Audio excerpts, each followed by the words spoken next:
and had just done my class 8 exams.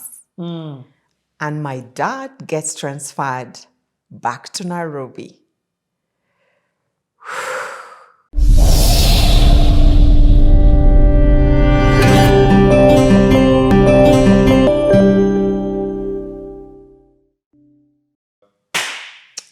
Welcome back to the parenting class. Teresa Njoroge. You know, we're talking off camera and I was telling you, the reason I love CTAs is every part of your life has value to the people who are watching. True. You never know who's watching. So like for me, as you speak, and you said 90, I think of my daughters. Yeah.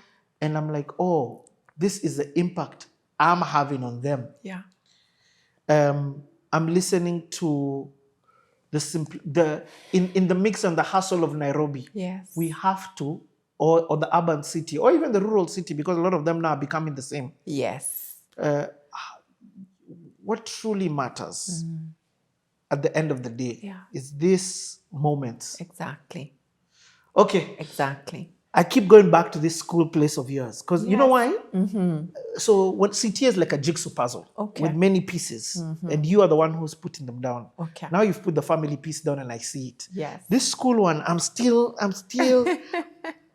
to say it. I know you're clever, but I'm not hearing you speak about the community of school, friends in school. I'm so grateful because of that community at school. Because, oh my goodness, I think that's where I came to learn about the importance of quality friendships. And I also got to learn about being there for someone, really being there for someone. And I say that because I remember my birthdays. And my birthdays, like most of my other classmates, they were not just a family affair. And I remember when my classmates would organize my birthday party. For real? And this is primary school. And they would come to our home to celebrate the birthday.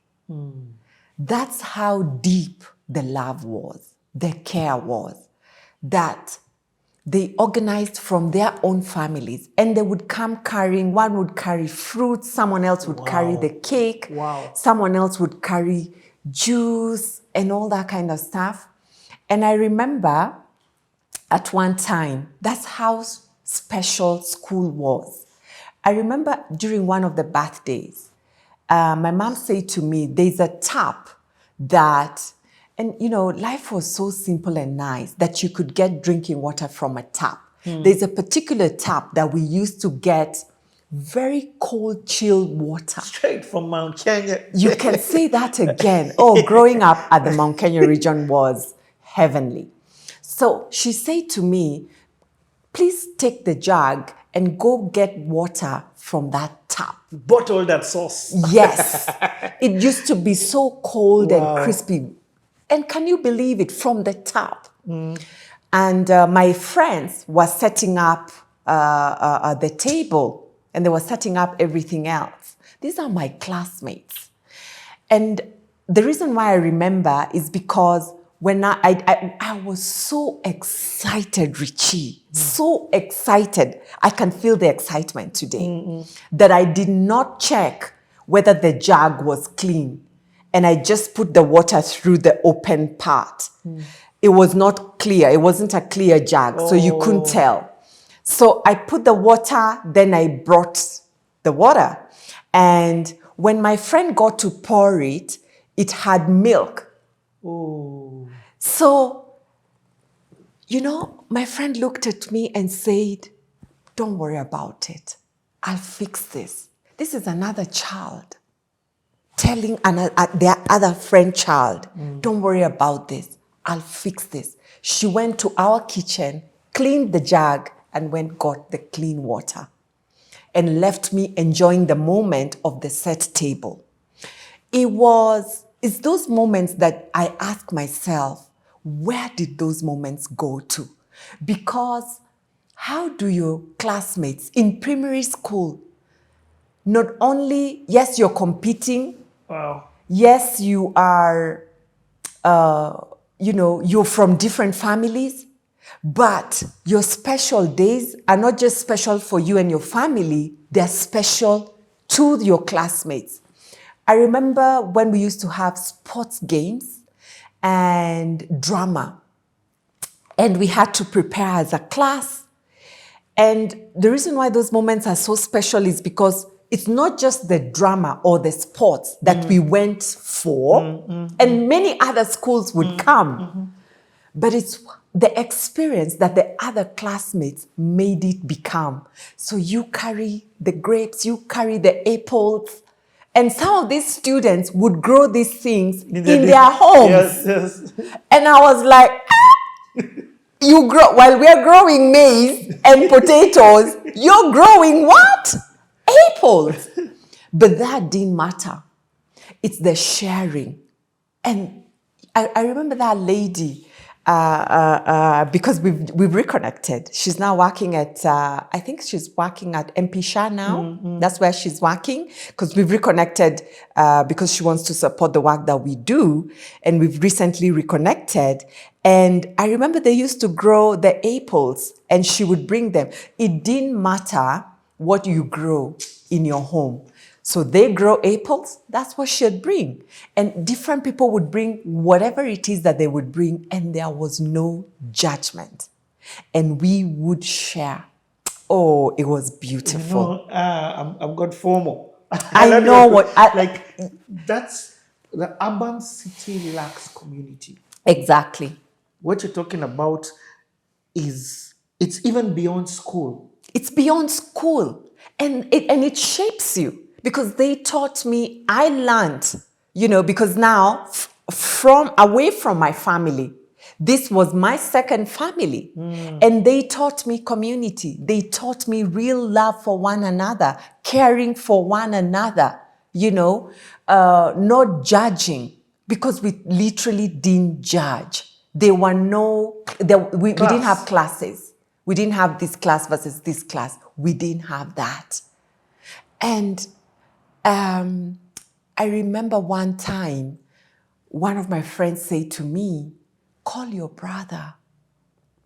My brother was a few classes lower than we were. And she said to me, call your brother. She knew that I was a caregiver for my brother. So instead of leaving him, ask him to come and join us. And then when time to go home comes, you go home together. I was like, my goodness, they really know you. They really get you.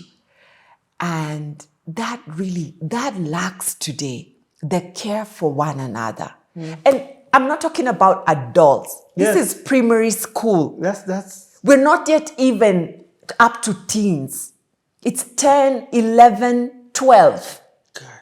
And the care for one another, like it was special. Those kids know it because they're seeing their parents do it. You can say that again. You can say that again. And I can see them with their families. Like even when I would say I'm going with one of my sisters or one of my brother, we're going to one of my friends' home Saturday afternoon or Sunday afternoon. My parents knew the parents of that home, where we will be and what kind of an environment it is. They already know because they interact, and it's a stone throw away. So you kind of know, what's happening. And even because we were very mid-level, we didn't lack and we weren't rich. You can tell, you can tell, you can tell. It's you're sharing that bedroom with how many of your sisters you're sharing, like you can tell because you go to these other places and you're like, oh, all that for you. But, and so you can tell where you're at. And even when we went to those homes, the welcome, the warm welcome. Oh my goodness me. And even when they came to ours, The same. the love. Oh my word, I really miss those days because I have come to now learn of the class and the judging and the, unfortunately, that lens, I thank God, in my first decade in this world, that lens, I never saw that lens. I didn't see color, I didn't see class. That lens never existed. And I think that's why Nanyuki remains so special to me. Wow. Yeah. We're just human beings. We're just human beings, loving each other and being there for one another. Like it truly needs to be. If you've been blessed more than I have been, great. That's okay. That's good. But you should not use that against me just because I have not yet been blessed in the way that you have been blessed. Wow. But we now use that against one another. Or just because my dad was mid-level manager and they was his bosses, they didn't use their power to show us as his children that they are the bosses there. If my dad didn't tell us, we couldn't even know. You know? But today, we truly bring those things forward, you know? And that's what our children are observing, unfortunately. It's the power. It's the class. It's the money. It's the money. You know? You would even be ashamed of bringing your friends to your home because you're sharing your bedroom with your siblings and they have a bedroom each. That didn't matter in our days. Wow. You know? That is so... Okay, where does this story then go? I mean, like, I'm in Nanyuki right now. I know, and we all want to Right stay now, there. I'm just like, yeah. But we left. Oh my God. You have to left. Oh Around what my year do you leave? goodness. Oh my, oh my. I was 13. I had just turned into teenage and had just done my class 8 exams. And my dad gets transferred back to Nairobi. Is he promoted? He's promoted. Okay. He's promoted. And he used to be very honest with, like, there was a lot of transparency in our home. Something that to this date, I don't want to call it a disadvantage, but that transparency, it helps you in a lot of areas because you don't know how, you don't know how to be dishonest or how to mask. Oh, it's a disadvantage to you. Because people now take advantage of that transparency. Exactly. Oh my God. You don't know how to, you don't know how to show up as not you, or You don't have to be street smart in you an know, essence. let me tell you, but Nairobi now taught me. After a few bands, you know, you're burnt here, you're burnt there, and you're like, Oh, you're coming innocent and you pure. know, exactly, because that's all you know. That's life for you. What are you hiding? Why are you not being honest? Why are you hiding some cards? Oh my God, this is so sad. That's now what I found to be the downside of living that kind of a life, because that was Nanyuki. It was not the other parts of the world. And we didn't get the memo that now that we can laugh now. We can laugh now. Now we've moved to a bigger city. And in this city, not everyone is your friend. Not everyone cares for you. Where do you move to when you come to Nairobi? We moved to South Sea because that's where my dad had invested in a house while he, you know, as he worked. Yes. So that's where we moved to. And we really depended on them before we learned how to move around on our own. Wow. We really depended on them. It was quite a huge change because while that transfer happened and moving to a bigger city happened, my grandmother, my mom's, my dad's mom, was beginning to become unwell. And so over and above the children, and my dad is the only son, the only child. Yeah. The only child. So we now needed to make room to care for our ailing grandma. So now my mom had, her children and her mom-in-law to also care for. Wow. So she was a bit in the city. In the city. Which is a whole new environment. Exactly. And exactly. in an essence, you're alone. Yes. You don't have that community anymore. Yeah, that community is gone. You're kind of finding a lot of things weird, but I believe as we were finding things weird, they were also finding us weird. It was a huge shift. Like, what were you finding weird? Because you're talking, yeah. I don't want to call it rural urban migration, but in a sense, it's town city. Exactly. But it's also rural urban, but yes. not really. Nanyuki isn't rural. It is in rural, yes. But it's got those elements of the rural setup. Yes, yes. There isn't traffic. You can send your child and they come south. See, where are you being sent to? I remember one day, and this was like into high school, like 2-3 years into. Now we're back. We're out here. And my dad said to me, I'll stop by. There's somewhere he was going to stop by in the evening. And this is after school. I'll stop by here.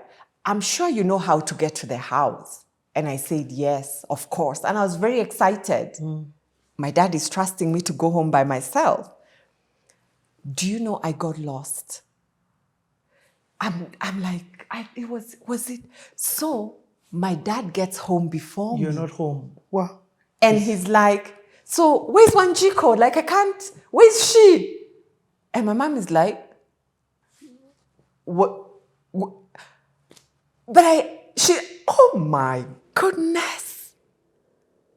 Yeah, it was complicated. Yeah. It was complicated. So it was those things that look simple to people who've grown up in such a huge city of you can be dropped here and you make your way. It's simple things like those. And the fact that you can't ask Nanyuki someone. Has one lane. Exactly. I know.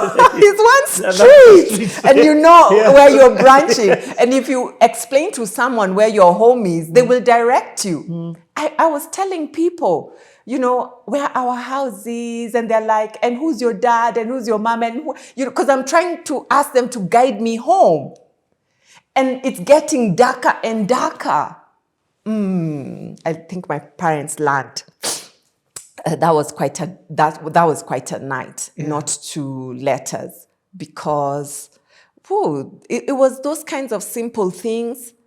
It was very resilient students that know so much, that can trade, that can, people who are stronger than you. Like, really, you can tell these people are strong. They're resilient. In terms of what they can handle in life. Okay, where do you go to high school now? Or where do you go to school when you're... Yeah, so it's high school, huh? Yes, it's high school. So I got called to a boarding school for my high school, but something happened in the sense that we're now moving, and this is where my parents are settling, and I'm going to high school in Laikipia because that's where I did my exams. And my dad is grateful. He's like, this is an incredible national school. You settle here. And they settle me first term. And my dad had this habit of paying the entire school year fees. Bankers. I know, as his way of budgeting. And bankers have those. Tabias. Yes, because Habits. anyway, yeah, because there are those benefits. Yes, yes, yes. So he would pay the annual fees for his planning purposes. Then he knows he sorted his children. He has 5 kids. I know, and you have no time to joke. Exactly. Each sorted. Then he's left sorting himself out. But you won't have a conversation around school fees. So this particular one, what he did not realize is that let's first gauge the change, because first term, half term, I had packed my everything. You're out. I am. I know. What I know is that I'm not coming back. That one I know. So my mom is like, you seem to have carried your everything, but you're coming back. It's just half term. And I'm like, let's just carry everything. When we get home, I will explain. I stayed home that entire year. Oh, because fees had been paid. And my dad was like, there is no way we're looking for another school to go and pay another first year school fees. Well, we've paid that.